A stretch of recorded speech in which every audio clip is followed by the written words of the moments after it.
What up, my people? ¿Qué pasa, mi gente? Welcome, bienvenidos to another episode, otro episodio de Hoy En Día TV. I'm your host and producer, Yessie Rodriguez, on this beautiful, terrific Thursday. Yes, looks like the sun is out. That's beautiful, but the rain finally calmed itself down. The last couple of days has been a little thundery, but I guess it's needed, right, to help balance the ecosystem that we live in. So yes, I'm going to bring on my amazing co-host, Dr. C. Andrew, the Actionist. Welcome. Bienvenida. How are you, my dear? I missed you last time. What happened? ¿Qué pasó? I know. It's good to be here on this terrific Thursday. And you are absolutely right about that rain. Those thunderstorms have been fierce. It's like a boom, boom, boom, boom, shaka, laka, laka, right? And I was like, sit down, be still, let the Lord do his work. You know what I'm saying? Turn off the TVs, put down the phones, all the things. But I'm so thankful because we have needed the rain. And yeah, we haven't had any rain just as of yet because, the sun will be out and those clouds will come in, it'll do its thing. And then, we're moving on. So I don't think we're going to get any rain today, but, we'll see. Right. Well, I did look at the forecast. So it doesn't look like we're going to get any rain anytime soon. So that's good.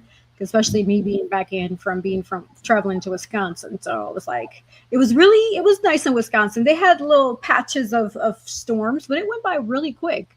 It rained for maybe 10, 15 minutes and then it stopped. I was like, hey, I'm not complaining. I can do this. Yeah, that's awesome. Did you have a good holiday, a good 4th? I did have a good holiday. I was going to ask you about the weather in Wisconsin because I've never been there. So is it humidity? Is it very humid there too? Or is it kind of dry? I would say it's more dry because it's more in the north, especially really close to Canada. The winters are very brutal because, again, it's really close to Canada and then heading more closer to the Alaska area. But overall, summers are a lot more drier. I love the heat regardless. I know some of my family members are like, oh, I can't tolerate this heat. And I'm like, hey, I love it because that's just part of my tropical bloodline, even though they're tropical right with me, right? But they're just not used to it anymore. Yeah. But yeah, the heat in itself is a lot more drier compared to what we have here in North Carolina. Yeah. Okay. I feel that because I thought I had brought some of that Florida weather here, to North Carolina, because, from Florida, and I never got, used to the Florida heat. It's just hot, hot, hot. And so I was like, man, this weather's a little bit different. Because I remember when we first moved here about 5 years ago, I was like, oh, I can do these summers. This is okay. I got this. And now this summer, I'm like, it's different. And we've just gotten tans. We're all super brown. And so I'm like, okay. But it's been good. It's been good. The holiday was good. We did not get a chance to see the fireworks. Normally, I always see the fireworks live. But we actually watched them on TV, which was different because this was the first year because of the 250th year, right? That they did I think it was 850,000 pounds of explosives or something like that, of these fireworks. And it was just beautiful. So we watched it on TV and that was super cool. But even then that was delayed because of the weather, right? There was thunderstorms and stuff like that. But we had a graduation party to attend to. And then we had this huge community gathering in our community. So we were back and forth. Luckily, the graduation party that we had to go to was only 10 minutes away. So we would go there, kind of hang out, say, hey, we got to zoom over here to the community, do this whole thing, and then zoom back. But it was good. It was so good. And so we really enjoyed it. How was yours? Yeah, it sounds like you really had a productive, busy day. Wow. And I'm sure the day flew by like a snap of a finger. Whoop, right there. You know what? It was nice. It was nice to be out of town, visiting with family, friends, catching up. Just a different change of scenery overall. So yes, I had a good, really relaxing holiday. I feel like many times when I'm out of town or traveling, my travel goes by so quickly. I'm like, oh gosh, it's time to go back home, which is a beautiful thing, praise God. But I'm like, okay, I feel like I need to do more, right? You didn't have enough time to do everything you had in mind. So but I guess the other things that I wanted to do, I'll just save it for next time. So yeah. Cool beans. I'm sure the family was happy to see you. And did you drive or did you fly? I flew, yeah. Driving, it averages if as long as you have somebody else with you, you can do it within 14 hours. When I first moved here to North Carolina and I still had things in storage, I was ambitious enough to drive the 14 hours.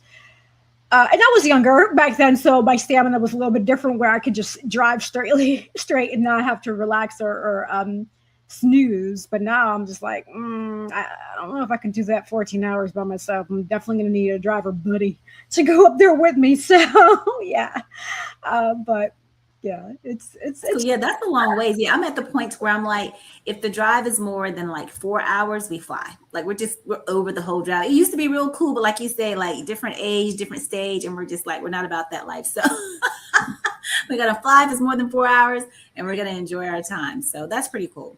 absolutely, absolutely. With me, I can do about 6 to 7, but I still have to make those pit stops, right? Because I want to make sure I'm comfortable. I want to make sure that I'm alert. If I feel myself kind of getting a little drowsy, I pull over to a gas station, get the 5 hour energy drink and some coffee to revamp myself and just stretch your legs because circulation is important, especially when you're sitting down for those long hours. People need to be mindful that got to continue to keep those legs moving. Even if you have to like do the little up and down calf moves or something so that your circulation is consistent within your legs because sitting down for long hours can be rough. Absolutely, yeah. And because you do PT or used to do PT. Yeah, because you'll get that swelling, that fluid will build in your feet, your ankles will be all swollen, your feet and stuff. Yeah, you definitely got to move. Absolutely. Now, I heard about this. People that deal with like swelling, they just kind of elevate their legs, maybe put it up against the wall or something, or up against the couch, like in a propped up position. Does that truly help in your experience? Yeah, absolutely. Anytime you can kind of reverse, with gravity and stuff, because gravity pulls, right? So if you're in a reverse motion, right, then that gravity is going to pull and push all the fluid. Yeah. So absolutely, elevation is key. Anytime, a person gets hurt or anything like that, say an ankle sprain or something like that, we call it rhizome. And so you got to rest, you got to ice, you got to compress, and you got to elevate. That's like the whole thing, right? So that, to get that fluid off. And then again, the movement is very key. So we'll have people like, moving your joints, we took like people with their wrist and with their ankles, we say, make the alphabet, do the uppercase and do the lowercase, because that'll get, like all the movements of it, right? Just versus the flexion and extension, right? You'll be able to get some of that internal, external deviation kind of going on, squeezing those fingertips and stuff like that. Because even on your fingers, well, these four, right? You got 3 joints, right? So you got your MIP, your PIP, like they're all your interphalangeal joints, right? Within your fingers, right? So you want to you can move them, you can move just a little pinky and then like here and then all the way down. You see that? So you always want to be moving those joints. And even sometimes, when people are walking, they tend to sometimes get not inflammation, but sometimes they'll get fluid and stuff on their joints. And so even if you're walking with your hands up and you're moving them around and stuff like that, even now because of the heat, because it's so hot, it's important to make sure that we hydrate so that, we're keeping all the circulation moving and grooving, because you're just really outpouring a lot of that sweat and stuff like that. And so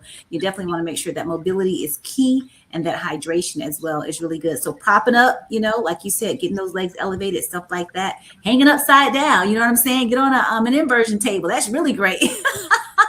That'll move fluid really, really quickly, right? But you can only stay there for a few minutes, right? Because you're upside down, right? You want all the blood to pull to your brain and stuff like that. So yeah, those are key. It's really neat. Thank you for sharing that. Wow. See, look at that. We're sharing some health tips, and Dr. Sandra, she did this before for a living. I'm sure she can do it now, but she has a full plate, so she probably paused on that. But nevertheless, she's definitely experienced and knows what she's talking about. So listen to what we have to say here, because that is what Hoy En Día is, right? We are here to help you motivate, educate, inspire, enlighten, and entertain you all. And this is part of your education, especially for your health, for longevity, right? You have to be healthy in a good state, because a lot is happening around us in our world today, and we need to be mentally, physically, emotionally, spiritually, and definitely financially secure and stable in order to live that happy life, for sure. So yes, thank you for those helpful tips. I love that. That is beautiful. And then talking about all that's happening in our world, unfortunately, the holiday for some families just wasn't the greatest. And I really send my condolences out to the family of Nolan Wells, who unfortunately at 18 years old, he was unalived, drowning, or however it happened. He's no longer here with us, right? So imagine being a parent and you're trusting that your 18-year-old son, because he's a young man, you're trying to let him, spread his wings a little bit and trust that the people that is in his circle truly have good intentions, which again, I don't know, only God knows. This is just me in my mind kind of painting that narrative to you, especially to parents and even loved ones who you have that you care for, right? And so imagine hearing the moment where you realize you can't find them. you don't know where they are. They're missing. And then 2 days later, they come up missing. And they met their demise, unfortunately. They passed away. So Nolan's Avery Wells, 18, was found dead near the northwestern tip of Horn Island after going there by boat with friends on July 4th. Officials confirmed his body through dental records. That's, wow. Confirming a body through dental records, I can only imagine, like, how his body may have been. And the official cause and manner of death has not yet been released. I've been following the story very closely. There was initially an autopsy that was done within the Mississippi area. The parents, because they did hire an attorney Crump, have requested the body to be moved over to the DC area to get a second autopsy. So just a heads up, there's going to be a second one happening because they want to do checks and balances just to make sure there was truly no foul play. Again, only God knows, right? So the timeline reported by WLOX says Nolan was last seen at 3 p.m. on July 4th. A friend reportedly contacted the Coast Guard around 11 p.m.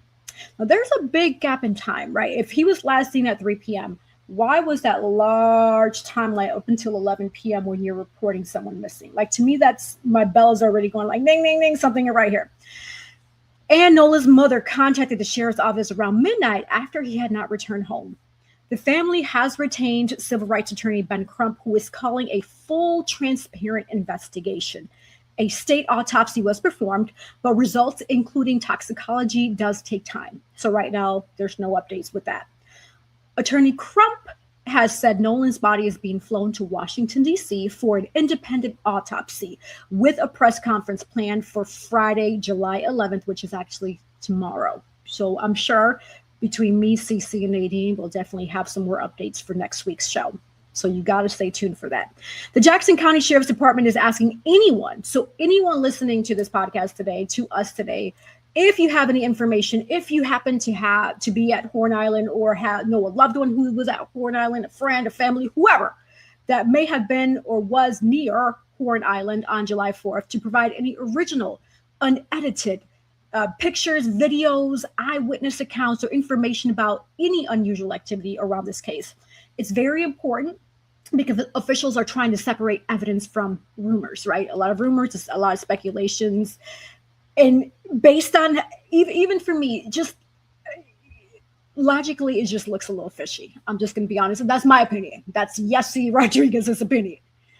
It looks a little fishy. If it walks like a duck and quacks like a duck, what is it? Is it a duck? Quack, it ain't quack. A pigeon. Right, it ain't a pigeon. It ain't a hawk. So I'm just saying, let's just use a little bit of common sense here, right? Also, there is the notion, and this is just a reminder for you all as well, about protecting your children, protecting your loved ones, regardless of how old they think you are. Oh yeah, I'm 18, I'm grown. Okay, I get it. You want to give them that independence. But always, always as a parent, please be mindful where your kids are. Even if you have to ask them to check in with you every hour, 2 hours, if you don't check in with me at so-and-so, I'm going to come find you, right? Have that accountability. And I get it. You might be thinking, oh, well, Yessie, that's too excessive. But 2026, our times today are not what they were back then. They're not how we were raised. Everything has changed around us. Everything. When you look at social media, when you look at the news, just looking at just a lot of what's happening around us that's being exposed, we have to be more mindful of the people that we say we love, and especially our children. Okay. Cece, any thoughts about that I just shared? Yeah. Mm-hmm. My sentiments exactly. I completely agree. And my condolences go out to the family. This is a hard thing. This young man, he's super young, just beginning, you know what I'm saying? Now deemed as an adult. And, it's his life has just, this is not, my heart breaks. It breaks. It breaks for the mother. It breaks for the father. It breaks for the aunts and cousins. And, I'm not sure if he had any other siblings or anything like that, but it breaks. But you're right. Like, you have to check in. You have to. People call me a helicopter mom. I wear it as a badge of honor. I'll helicopter over my kid, and that's okay.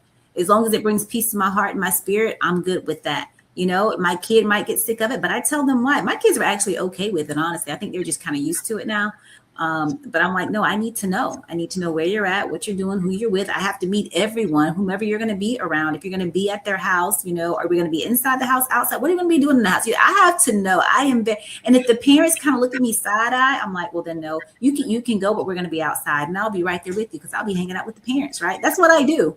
You guys know, probably maybe you've forgotten, but I'll remind you. My kiddo was in preschool and stuff. It was in a complete Spanish immersion school, and I loved it because they had cameras. And I could watch the cameras, and that's what I did all day, every day. My husband was like, "What'd you do today?" I watched the camera. I can tell you everything Israel did today. I can tell you what time you went to sleep. I can tell you what kids are misbehaving. I can tell you. I actually helped out a teacher because one of the kiddos was having a meltdown and she couldn't get control of the classroom and she needed help. And she knew I was always watching the camera, so she was waving like, call the front desk. And I was like, absolutely. And I called and got her help. So I was on my job. You know what I'm saying? I was on my job 24/7, 365. And not only that, when he, graduated and now, he's in kindergarten, doing all those things and stuff, I was like, what am I going to do? And my husband was like, what are you going to do? Kind of like in a kind of a taunting way. And he was like, are you going to get a job there? And I hadn't thought about it. And I was like, absolutely. And I got a job there. You know what I'm saying? Like, I had no desires to be like a substitute teacher or anything like that, but that's where my kid is. That's the job they had available. I took it so I can be there because I need to see who is around my child. I need to see what they're teaching. I need to see what they're talking about. I need to be there. And so I am there. And my husband's probably like, so now, she's in elementary school. She's probably going to be in middle school, high school, maybe even college. You know what I'm saying? Wherever he is, I'll be there. You know what I'm saying? So yeah, but we definitely have to, because you're right, we're living in a different era. And I was listening to a TikTok today, and he was a comedian, but he made some good points. And he goes, the world has always been evil, which we know. And he was saying, like how we're saying now in our era, like in our lifetime, because in the lifetimes in the past, the people were saying basically the same stuff. Oh, the kids are now smoking cigarettes, and that was so bad. You know what I'm saying? Oh, now they're smoking marijuana, and that was so bad. Oh, the kids are drinking, like that was so bad. Oh my goodness, somebody robbed a house. I just think the crimes have really exacerbated and kind of elevated in the way, and some of the crimes, like they're just very violent. Like I've been pretty much around the globe, and in some countries, the crimes that are here in America, those crimes are not in those other countries. They're not violent like that. You might get robbed or something, but it's not at gunpoint. It's not at knife point. You know what I'm saying? It's very different. So, but here, we have a lot of violent crimes and we just have to rein in on that stuff. But you're right. That timeline, that was so far apart. You know what I'm saying? Like you're all friends hanging out, having fun. No one called. That happened in the afternoon and they didn't get a call until that night. Yeah. Something's not adding up. And you're right. My opinion of the mindset, in the day and age that we live in, I think we have to definitely take a deeper look into that to see what was going on. Right. I agree. Thank you for sharing those talking points, because I really appreciate that. And even listening to you and even our spouses, like we have to keep tabs on each other. So if you're married, if you're in a committed relationship, even if you're serious about somebody, it's not saying that you're keeping tabs on somebody, but you have to, because there's a lot of locals out here, especially people of melanated skin, right? But again, this can happen to any culture. So let me just clarify, because I know with Hoy En Día, we encompass everybody. Coincidentally, me being Latino, Hispanic, I'm Puerto Rican, and CC being African American, Black, aka Black, right? That's what we're considered. We're still considered POCs, people of color. It's not like we are fair-skinned people, right? And so we also need to make sure that we're mindful, regardless of what color spectrum you are, that you're also following up with your loved ones, whether it be your mother, your father, your spouse, your whoever, friends. Definitely, keep tabs on each other, because we need to, especially when you said that you love somebody and you care about somebody. Really show that. And whether it be a text message or a word that you can come up with, so what safety conversations are we having with our loved ones, our people, with our children before they leave the house? At what age do we stop checking in, or should we stop checking in? I say the lifetime. As long as you are here and you have breath and you can move and you have a cell phone, continue to check in, right? Even with me, I'm going to share a quick story about this happened to me with my dad. When he was still alive, he had been recently discharged from the hospital. And my gut told me when I wasn't able to get a hold of him, I was calling him and calling him and calling him. and he's all the way up in New York. I'm here in North Carolina. He wasn't answering the phone. I was concerned. I was checking up on daddy. So what I did was I called the super, because I knew the super. That was a way of me keeping tabs. Is the superintendent of the building is what they call it in New York. I was able to get a hold of that person. I said, hey, please go check on my dad. He's in blah, blah, blah. And he knew already who my dad was. And I had already that conversation with the super. So he knew who I was too. It wasn't like I was a random person, right? Sure enough, he goes in. My dad was laying on the floor. And this happened to me. This is why I'm telling you the importance of checking in on people that you love. This is home to me, right? And I thank God I did. And I thank God that God put that feeling and discernment in my spirit to say something's not right. Because I was able to save my dad's life. And immediately the super called the ambulance. My dad was readmitted back into the hospital. But it takes action. You have to check up on your loved ones because you just never know. You just never know, okay? And so even with us being parents, many of our kids can be impressionable. You know, we all would love our kids to be leaders, but we have to understand that some may be followers. But it takes a job of you as a parent to remind them that they can too be a leader. They just have to think differently. And I noticed that with the picture I saw with Nolan CC is that some of his other friends had like beer cans or what have you. They were doing substance abuse. And from what I was, reading, he never did none of that. And he didn't want to because he knew that Monday coming up, he had already was going to start practices because he played football. He was a football player in college, right? So he knew he was a leader. He had things to look up to, wonderful blessings that he needed to be accountable for. Okay. And so with that in mind, let's transition over to a thought here, because I know Nadine and I touched on it last week, but I'm going to touch on it this week with Cece because she wasn't able to join us in that conversation. Revisiting the topic about levels of relationships, because sometimes we can quickly give people that friend access or what have you, when they can only be an acquaintance or a social companion, a seasonal connection, right? And so levels of that connection starts like with strangers. So these are people that you don't know at all. No history, there's no trust, no real context. You go to the grocery store, that's a stranger. Or even if you have a gym membership, you can say hi to somebody all day, but that does not mean that they're not a stranger. Do you know anything about them outside of just the basic like name? Okay, cool. You live in Raleigh or somewhere. Okay, cool.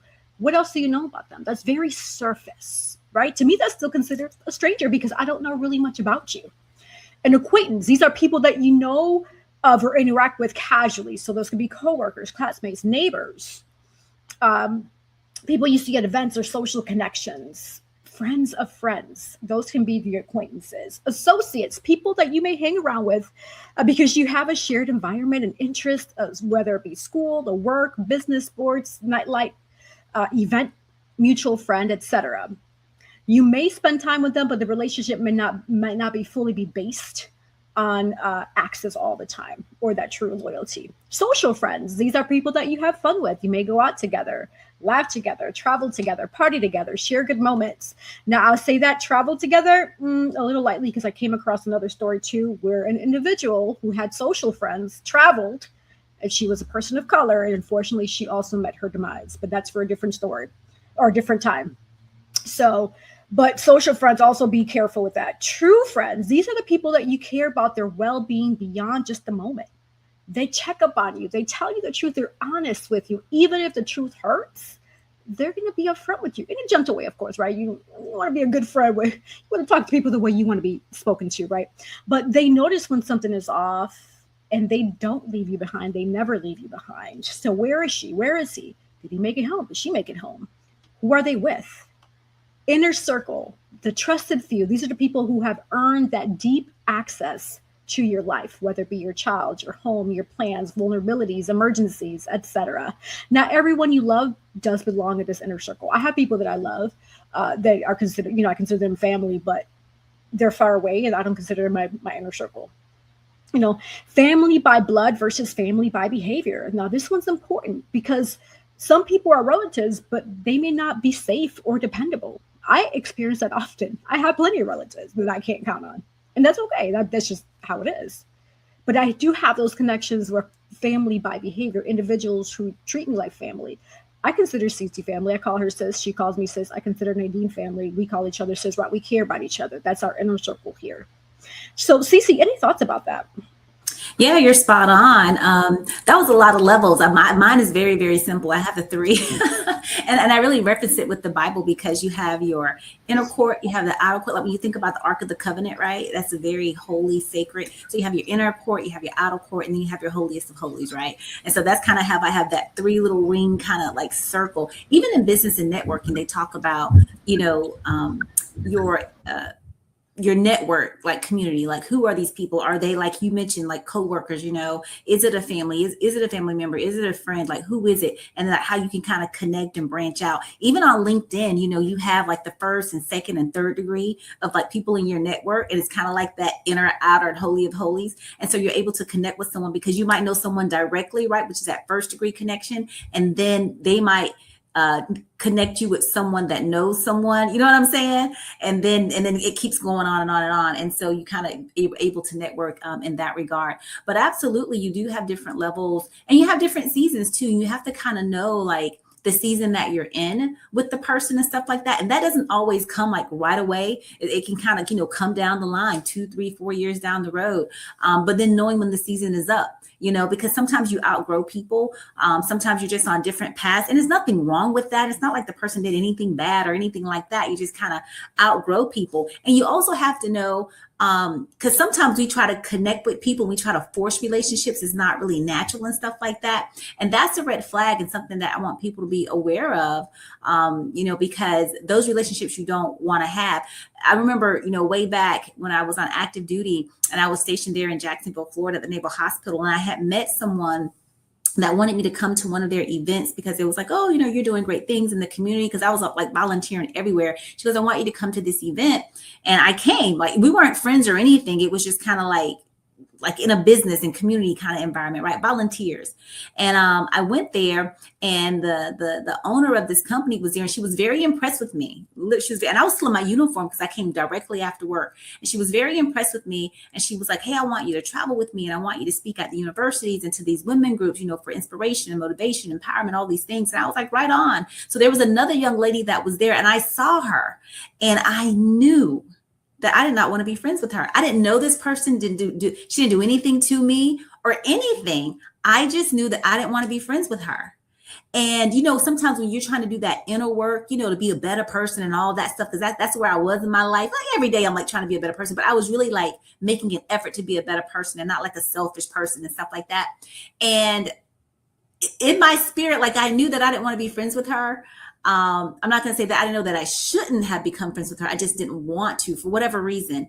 Nothing against her. Did not know her anything. First time meeting her. Long story short, she was like forcing a friendship. She was like, oh, you're so amazing and you're so great and all this and this and that. But I kind of knew in the back of my mind is like this. I was really not her friend. I was like someone that she probably thought I was competition because I just came in on the scene, this owner of this organization that she had been with for quite some time.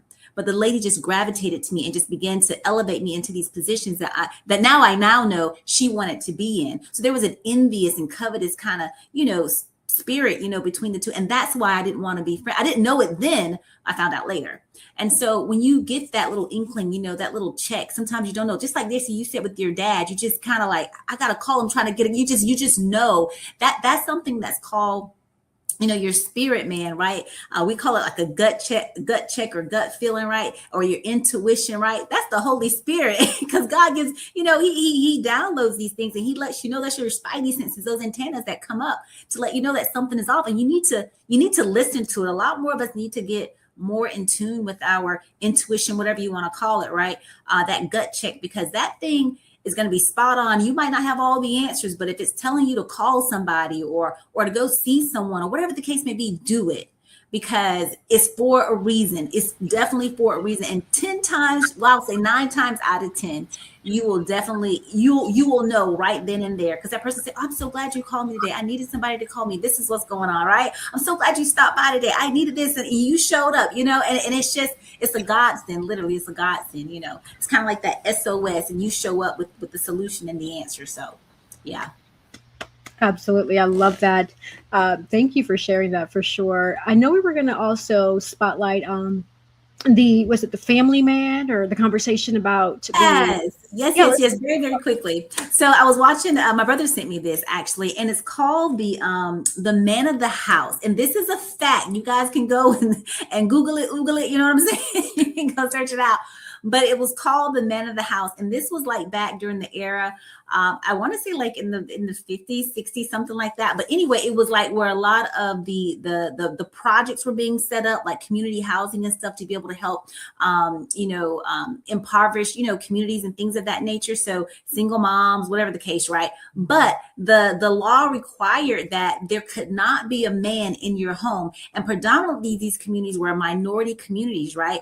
Single moms, with children and stuff, and they're trying to make it. As a matter of fact, my brother shared, I wasn't, born yet, but he shared that my mom was one of these of this man of the house, right? Because my parents had divorced, and so now my mom's a single mom and all these things, and just trying to make ends meet. And so you just don't make enough. And so they wanted to ensure that you had no person other than you and your children, right, in that home. And if a man was in that home, then you would lose your benefits, right? It's just like even now today, right, in the projects in the impoverished communities, right, you can only make a certain amount of income. And if you make 1 cent over that amount, say it's $10,000, and you make $10,000 and 1 cent, you lose your benefits. You're barely, you can't even make it on what that is, but it's to keep you enslaved, and it's to keep you impoverished. And so they did that in communities to keep people like that, because it's like, oh, we'll give you all these benefits. You're barely getting by, but we'll give you housing, we'll give you some food and all these things, but you cannot have a man. And so that really helped to degrade, African-American communities, Hispanic, Latino communities, all of these things, right? Because those are typically the people that were in these housing, because there was always, the redlining and all that stuff. You all know our history. So it wasn't an equal playing field. And so you couldn't get housing, you didn't get the same, you know what I'm saying? You couldn't really go buy that house, even though you had the money, even starting a business, there was just things that was just so stacked against us. And thank God, times have changed to a degree. And I can't say that's not the case anymore, but it has decreased. Thank God for that. But that was a real thing. It was a real thing. And I was just like, wow. And then for my own brother to share and say, hey, I remember, those government workers coming by in the neighborhood, and they would just just checking if you're home, but they were really checking to see if there was a man in the house. So you couldn't do that. Very interesting. wow, that is, that's deep. That's deep and interesting. And honestly, sis, I feel like that still happens today. Like even in 2026, like that's still that old mindset of how it used to be still lives amongst those communities. Because I notice a lot of single women raising children. Like, where are the men? Absolutely. Right. Absolutely. So And then it's, the whole other system, with the incarceration, that's just the way, what I'm saying, whether you're guilty, whether you're innocent, if we already know how that goes. So that's just another, I call it another plantation. So to speak. I shouldn't laugh about it, but I mean, when you really kind of think about it, it's like, yeah, we're kind of housing this thing. And it's really, really sad because we're in 2026, and it's like things have still got to change. You know what I'm saying? My family is blended. My children, they're mixed. We're various races and things of that nature. And it's just still amazing, but you still have to kind of teach them. The other thing with the whole man of the house, because I saw another TikTok, right? And a lady was talking about this, and it just made me think, and this is just something to ponder. So, the man of the house, right? So you're in impoverished communities. Here's the next thing, right? So those people in those communities, they want to ascribe to have better. They want to have more money. They want to have education. They want to have more opportunities for themselves and for their children. But think about this. The lady that was on the TikTok, she was talking about middle class. So for the poor community, they want to be middle class, right? Because the middle class, like you're making it, you're doing bigger and better things. And then the middle class, of course, is ascribing to be rich. Like everybody truly wants to be, not everybody, but you want to be well off, right? Whether you're wealthy, rich, whatever you want to call it. But she was saying the middle class, think about it, because really, I don't believe that there's a middle class anymore. It's poor and rich. That's it. That's what we got. Middle class X'd out, honestly. So she was saying in the middle class, she goes, she says it's awful. She said, because in the middle class, you make too much money to qualify for the poverty stricken, programs that are out there, right, to help the poor, right? So the poor is getting like all the government money, they're getting the housing, they're getting all the things, right? But you can't get it because you make too much. But then you're here paying the most taxes, right? Because you're middle class. So we typically get hit with everything else to kind of cover everybody else. And you're not rich. So you're still struggling. You're still trying to make it. So it's either you decrease a level and go into the poverty stricken areas where you don't want to be, because that's not where you want to live. But then you got to work all the time just to make it into the rich category. So it was just something, fun food for thought that made me kind of think. And I was like, wow, you're right. You know what I'm saying? Because we pay like more taxes, all that stuff. Everything kind of hits the middle class. It's almost like the kid that does so good in school. The kid is nice, the kid obeys, the kids get all the good grades, all the things. Everybody loves the kid, right? But then they get more of the work because they can do it, because the ones over here, they're not pulling their weight. So you're like, oh, Johnny come lately, he's not going to do his work, but it's okay. The middleman will, and that's you. And then it just gets piled on. So just something to think about for those of you out there that's thinking, oh, we got this low middle class, low class, high class, whatever you want to call it, the rich and all that stuff. There's a breakdown in that. So for all you people out there thinking, oh, I'm middle class and all this, think about how hard you're working to try to make it to the next tier. You know what I'm saying? Because there's a distinct and clear-cut separation of each of those levels. That's true. Wow. Yeah, that's powerful. I really appreciate you sharing that. Yes. Thank you. Thank you. Food for thought right there, y'all. Ooh, we are on fire today. Let's go to a quick sponsor break. So we have our special guest patiently waiting for us behind the scenes. That's going to be another interesting and amazing topic. So don't go anywhere. No te vayas. Hoy En Día TV. We'll be right back. A bold builder of people, purpose, and platforms, Girls with Gigs helps high performers and those desiring to achieve more shift mindsets and activate purpose.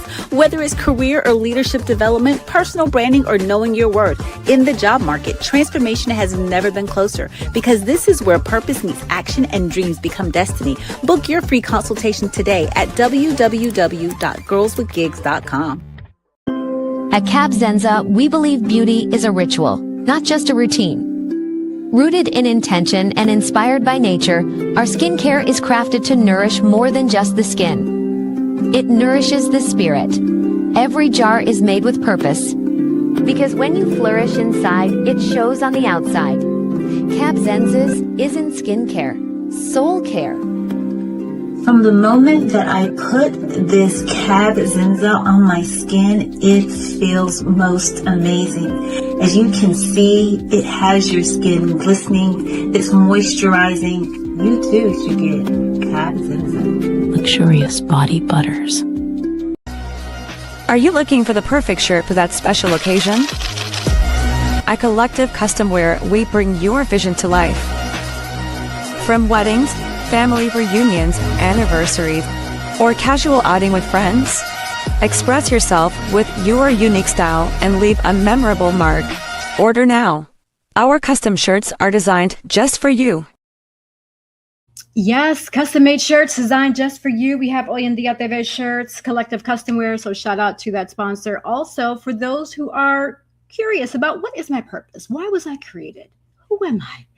Hey, I know someone. You got to go knock on Dr. Ciandra's door. She will help you. Girls with Gigs, Inspired for Purpose will help you find your purpose and help you get aligned with who you are destined to be, because all of us are here on purpose, right?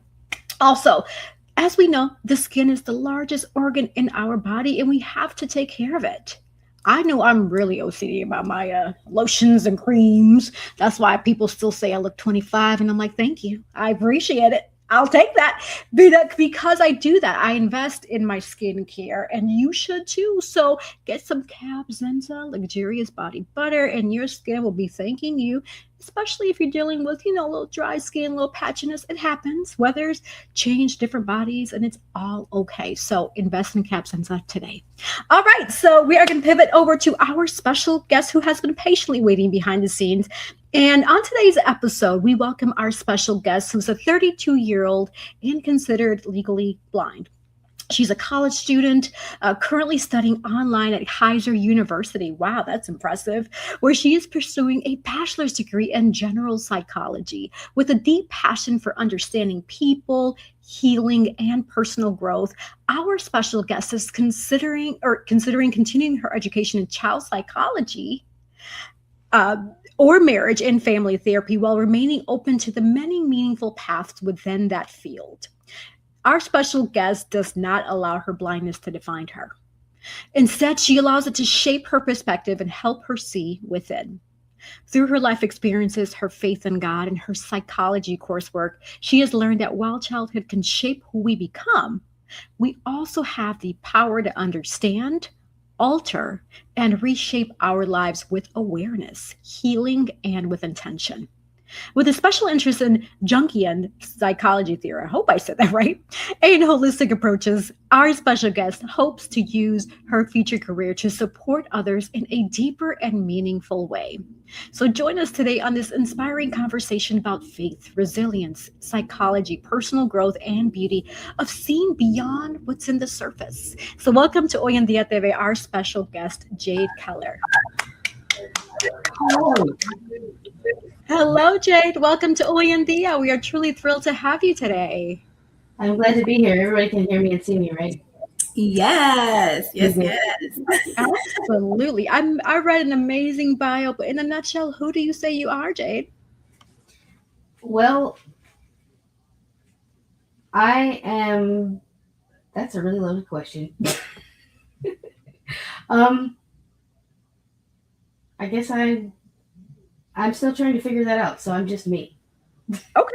I love that. That's a beautiful answer. Hey, it is A-okay. Can you share a little bit about your journey and what life has really taught you so far, especially at 32 and with, your blindness?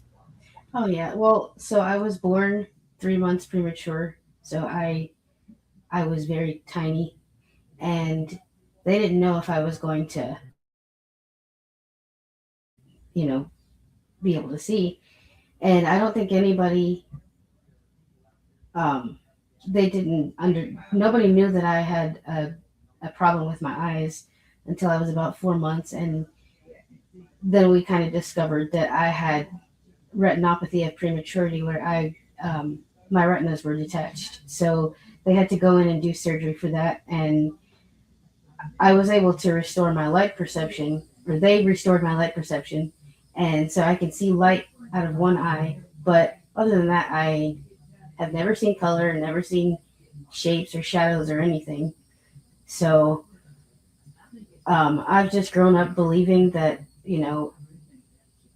if you don't allow people to tell you what you can and can't do, then you can do anything. I mean, that's just one thing I've always been hard to say no to. And I've had confidence issues along the way, but overall I haven't really let it, they've just been delays. They haven't really been breaks, as you might call it. They're just forks in the road so that I can keep going. Absolutely. And I love that perspective, right? It's all about perspective. And I can tell that you have a really positive outlook in your situation. That's such a beautiful, beautiful thing. So thank you for sharing that.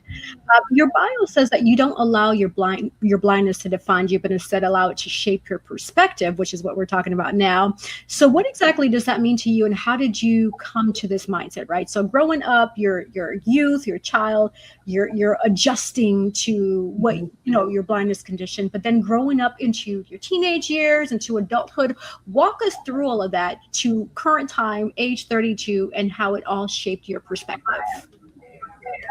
Well, as a child, I had a serious problem with asking for help, because I always wanted to do everything on my own. And I always thought that if you ask for help, you might be seeming as more weak, or like you can't really do for yourself. And I know that's not true, obviously, because I've grown up and I've realized that. But as a little kid, I wanted to prove that I could do everything like everybody else. And so when I had to go make extra steps or ask more questions, it frustrated me, and sometimes I didn't handle it well. But as I got older, especially in my teen years, I started to realize that, asking for help is part of how you get to where you want to be. It's not a means of stopping you. It's a means of helping you keep going, because sometimes you can't do life alone. You have to have somebody, to help you. You don't have to have them every day guiding you, but you have to at least know when you can rely on others and talk to others. And I still struggle with that to this day. Like I struggle with procrastination and delaying things because you know, I want to do everything my way. But I also have gotten a lot better about putting things into perspective and going, well, it didn't work out my way, so I need to ask for somebody else's way. And that asking for help and being independent has been a major factor in me becoming who I am. And so if I'm using a cane out on the street and somebody goes, "Oh my gosh, you're blind," I'm just like, eh, it's it's just part of who I've always been. It's not a part of me. It's not anything that stops me from doing what I need to do. I just do it differently than everybody else. And I think that it took me a while to figure that out, but I'm okay with being different. I just know that the best way to do that is to educate others, because when you get mad about it, it's not going to change anything. Ah, yeah, that's a good point. That's a great point. And along those lines, too, what are some of the misconceptions that people may have about an individual who is considered totally blind that you wish more people understood? Um, I just want people to be open to the idea that we are normal people. Like we can cook and clean and do laundry and take care of ourselves just like any normal sighted person. And so, it's okay to ask questions if you don't understand, but always have an open mind and just try to be understanding of the fact that we are, even though we might look different or act different or seem different, we are not different. We just do things differently. Absolutely. Thank you for sharing that, Jade. I'm going to go ahead and spotlight Cece to see what questions she has for you. Yeah, so happy to have you here. We met your aunt. She was totally amazing. If you guys don't know who her. this young lady is, she is Dr. Keller's niece. And so that was a truly awe-inspiring story. We were like, we got to have her come back. So she's going to be coming back with this here shortly as well. So she did tell us about you, and she was like, yeah, she wants to be a part of this. So we're so happy to have you here. You talked about, being different. And I just wish so many people could really get on board with that, because if everybody was the same, right, life would be totally boring. So to have people of different experiences and cultures and backgrounds, like that makes the world, just so much better, I believe. Right. So you're at Keiser now. That's my alma mater. That's your aunt's alma mater as well. What made you decide to go to Keiser, and because, I'm not disabled, like in the terms of being blind, but I do have disabilities as well. Right. Mm-hmm. So how does Keiser help? Right. Because this is not like a schooling, like, for the blind or something like that. It's just a regular college. Right. But how do they help you to be able to attain and get your education?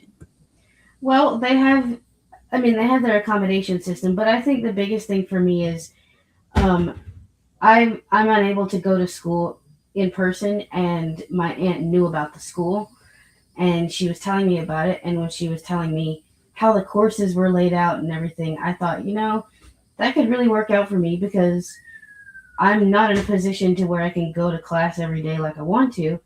And this will give me some flexibility to do other things along with school. So I looked into it, and I really enjoyed talking to the people that work there. And my instructors have been great. They've helped me a lot along the way. Some of them probably think I don't talk very much, but I at least, I do all the work to the best of my ability, and I ask questions when I have them. And, I generally do pretty well. That's awesome. That's awesome. Tell me about some of the accommodations, because that's the key that I find that's missing sometimes. People that have disabilities and things of that nature, they don't know everything that's, accessible to them. Oh, yeah. So what are some of the things in education that Keiser has made accessible to you to be able to help you be able, to pass all your courses and do all the work and all the things, right, that comes with that? So I don't know if a lot of people know this about blind people, but we use screen readers. We use, they call it text to speech, or a lot of people might know it as narrator, but I don't use narrator itself. I have a couple of screen readers. One is JAWS, and it's a paid screen reader, and it's very, very popular. A lot of schools have sponsored it. And then there's there's job access with speech. I'm sorry. And then there's non-visual desktop access, and they're both screen readers that you can use on any Windows computer, and you can navigate the website. And Blackboard has been beautiful. It's been 100% accessible for me. So I've never really had to ask for accommodations, but I know that when you sign up for, like, when you apply for the school, you generally fill out an application, and there are accommodations you can ask for, like alternative assignments if your current assignment is not accessible, or in my in-person classes, I had to ask for recording purposes because they did not record the lectures. You had to ask for that. So I was pleasantly surprised when I discovered that all the lectures were recorded. That was great.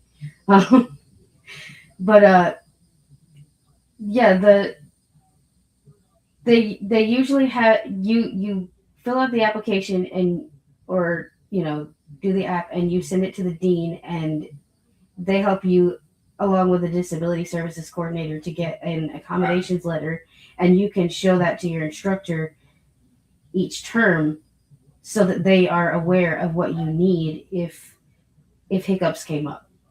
I'm happy to say that has not happened except a couple of times, and my instructors have been more than happy to accommodate me and do what is necessary for me to, pass the class and give it my best shot. So I really enjoyed it.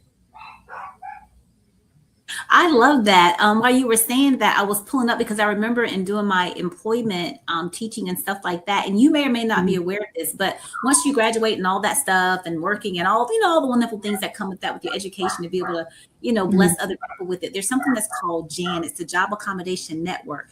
And it's been around forever, right? And so when I was teaching with the Department of Labor, or for them, contracting with them and teaching for them, this was one of the things that we put out there. And this is really, really, really good. It's called askjan.org. I want to pull it up because I want to make sure I had the website correct. But it tells you about all the accommodations that a disabled person may need, right? And things that I didn't even know, and even things to help the employer, right? So they can be beneficial to them, because sometimes, some places aren't all right, handicap. I'm not going to say proof, but like some things just aren't available. Like, a lot of buildings and stuff, they didn't have, like, even a wheelchair, right? They didn't have the wheelchair ramps and stuff. So things had to be, changed for people that need, like, the high and low desk and things of that nature, just those accommodations. So that's something that you might want to check on, once you graduate and all that good stuff. But check out the askjan.org, because it's an amazing website. You can go in there and put in anything. You can put in there if you have hearing issues, if you have, a shoulder issue, you don't have full range of motion or something. Like, there's so many accommodations for people that are out there. And I wanted to make sure that everybody had that. You can call them, you can go on the website, you can do any of that, but it's askjan.org. Okay. Yeah. And my last question for you is, like, what was it like growing up? Because, you very independent, right? So not different from any of the other kids and stuff, like with the sight, the vision and stuff. But I also hear that it's true, like, once one sense reorient kind of goes down, like, other ones kind of kick in to be more like, kind of keen and stuff. And I'm pretty sure it's true because science has proved it. So which of your senses do you think has been more heightened, right? Since you've lost, your vision? Definitely my hearing. I can pick out voices. Like, if a new person comes in the room and I've met them before, unless their voice has changed, I always remember who they are. And I've always been able to hear people breathing and moving around. Now, I will not deny that technology and earbuds and things like that have made me a little less aware as I've gotten older. But overall, I have to say that my hearing has to be the more heightened. That, and then my sense of touch is a very high sensory experience, for sure. That's super cool. It's like your superhero powers, You got your spidey senses, like the hear, like, I love that. No, this has been a pleasure. Back to you, Yessie. Awesome. Thank you so much. Yeah, this is very, very intriguing to me because, just listening to your story and reading your bio, it's just very inspiring for people who always say, or for those who tell themselves, "Oh, I can't do it." You can do it. It's just better, right? And so along those lines, for those who are not familiar, such as myself, I just looked it up now, but your words, Jungian psychology and holistic approaches. How how would you explain that for viewers and listeners who are not familiar with that type of psychology? What exactly is it? So, Jungian psychology is, I guess for me, there's a lot of talk about the unconscious, and I do believe wholeheartedly that we all have, like, I don't want to say suppressed, but there are a lot of things we don't know about ourselves on an unconscious level that we could probably learn about if we understand Jungian psychology. And I feel like Carl Jung kind of, to me, he pointed at God without saying God exists. He tried to show in a scientific way that God exists. And I haven't read everything of his, but I'd started diving into his works, and it was really enlightening to see or hear, because I know someone's going to make a joke about it. But like, I don't know, he seems very holistic, and I like a lot of the humanistic person-centered perspectives, and especially his psychodynamic approaches with dream analysis. And I've read about dreams and spiritual stuff, and especially in the Bible. And I've been looking for anything that links psychology and spirituality, and I feel like Jung has done it to some degree. Maybe not perfectly, but he's definitely shown me that. That's awesome. Thank you for that. And so along those same lines too, for those listening and watching who may be in a difficult situation mentally, right? Where they're like, oh, I can't do it. But listening to your story, what would be some words of encouragement that you would share with them, especially with what you're dealing with in life every day? Well, I vividly remember the story as a kid. I remember reading in Braille. It's called The Little Engine That Could. I'm sure everybody knows that story. And I don't remember a lot of the story, but I know that it was about a little train that was trying. I think it was trying to go up a hill, and it was having trouble. And the engine was like, "I think I can. I think I can." And I've always said that to myself growing up.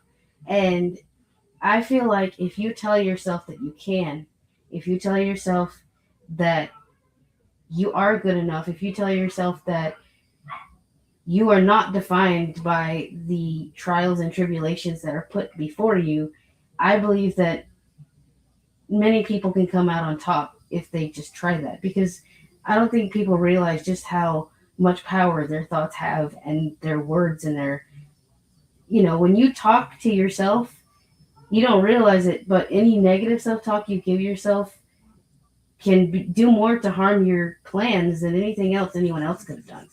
So you just have to know, always tell yourself you can, and try to pretend like the word can't isn't a word, because if you start using the words I can't, then you really will believe them, and then you won't go anywhere. Right. Yeah. Thank you for that reminder. That's a beautiful message. What's next for you, Jade? What's next for you personally, spiritually, academically? Well, as I said, I'm not really sure as far as my degree, but I have ideas. I definitely want to work with children, because I feel like, children are impressionable. They can, you start early with them on, their mental and spiritual health, and they could grow up to be little geniuses. You know what I mean? Like, they could be very inspiring if we know how to work with them as kids. And I feel like that really calls to me. But also, like, and maybe this is more of a side thing, but I really like all things natural medicine and herbalism and nature and stuff. So I really intend to, continue my psychology career and spend a lot of time outside because I love to be outside. And, if God says that I'll be selling herbal cures one day, then that's great. And if not, then that's okay. I can still share my experiences with other people and see what works for them. So. Well, thank you, Jade. Your story truly reminds us that vision is not necessarily about what we see with our eyes, but how we feel, what we understand, especially within our heart and in our mindset and our spirituality. So thank you for that, for sharing that. Cece, did you have any follow-up questions for our guests?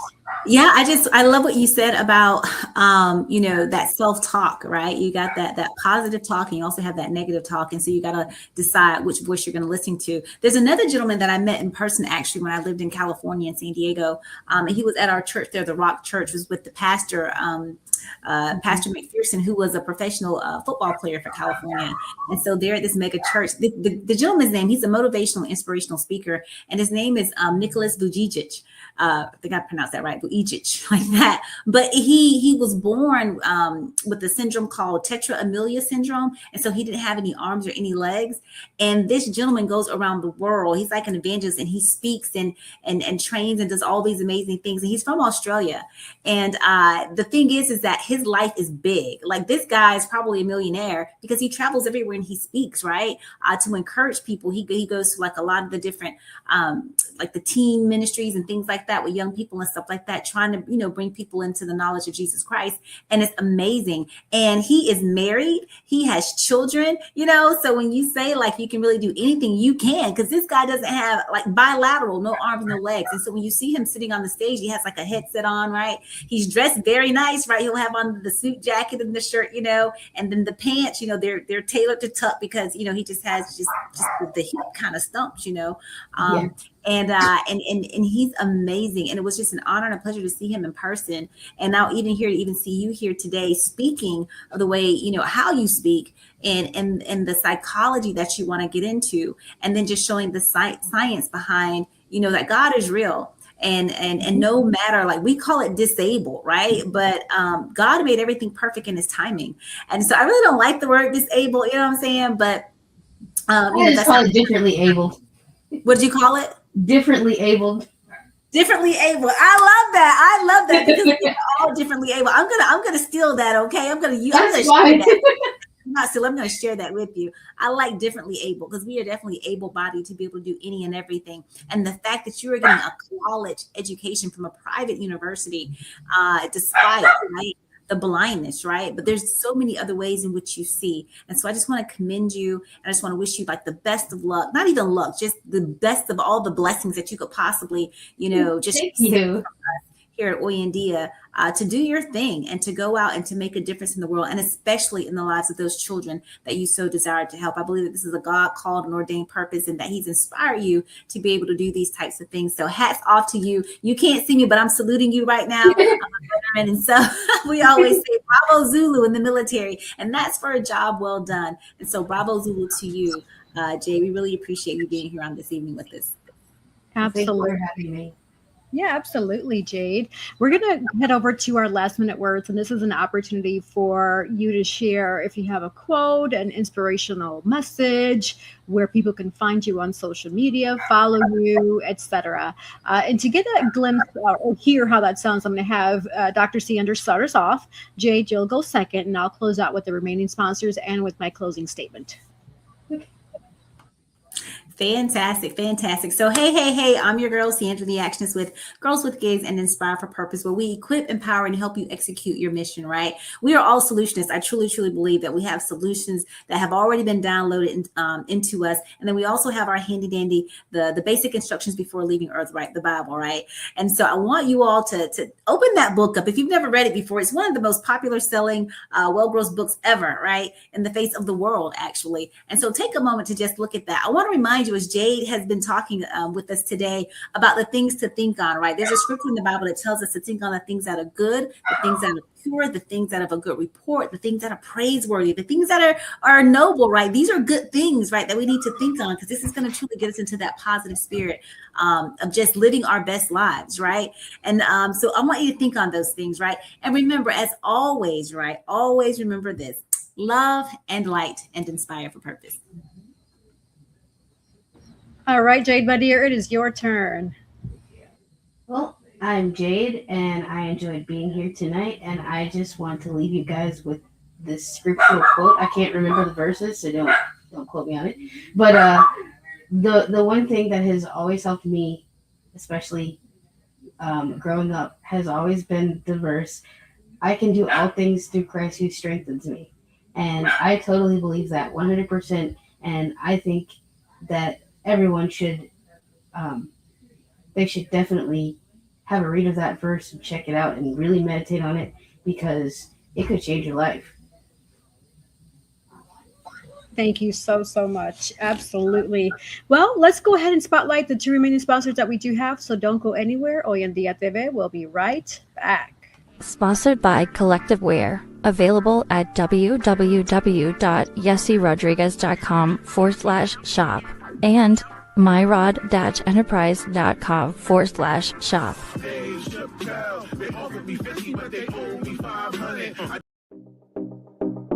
Sponsored by Divine Beauty and Accessories.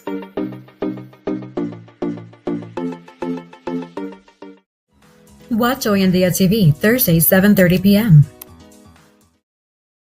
Yes, you can catch Hoy En Día TV every Thursday, 7:30 p.m. with reruns, Sundays, 7:30 p.m. You can also listen to us on different platforms. We are on Apple Music, Spotify, Samsung Music, RSS, Deezer. You can listen to us on YouTube. We're all over. I think the simplest way is just pull up your favorite internet browser, type in Hoy En Día podcast, and boom, we will pop up for you. So you can listen to us whether you're walking, working out, cooking, cleaning, whatever it is that you're vibing. Listen to Hoy En Día. Trust me, you will be happy because we have a lot of beautiful things to say. A lot of food for thought, words of encouragement, inspirational stories, just like what we had today. I mean, that is what Hoy En Día is to positively motivate, educate, inspire, enlighten, and entertain you, the viewer and listener, with each and every episode, because we do understand that life is not easy. But life is beautiful. It's all about perspective and how you make of it, right? And so we want to help you shape that negative to a positive. Turn it upside down. The frown becomes a smiley face, right? Bam. That is the goal here for Hoy En Día TV each and every time. For those who want to find me and follow me, really simple. Just go on Google or whatever your favorite browser is and type in Yessie Rodriguez, YESSE Rodriguez, RODRIGUEZ, and voila, my website pulls up, Instagram, social medias, etc. So also August 22nd, We Don't Wait, Recreate Part 2 is coming to town. So hey, if you haven't registered yet, get your tickets today. I am one of the keynote speakers there. Also, Slay the Scene Academy is here. So for those who are serious about their acting career, come on, join us virtually. We do have an in-person session at the end.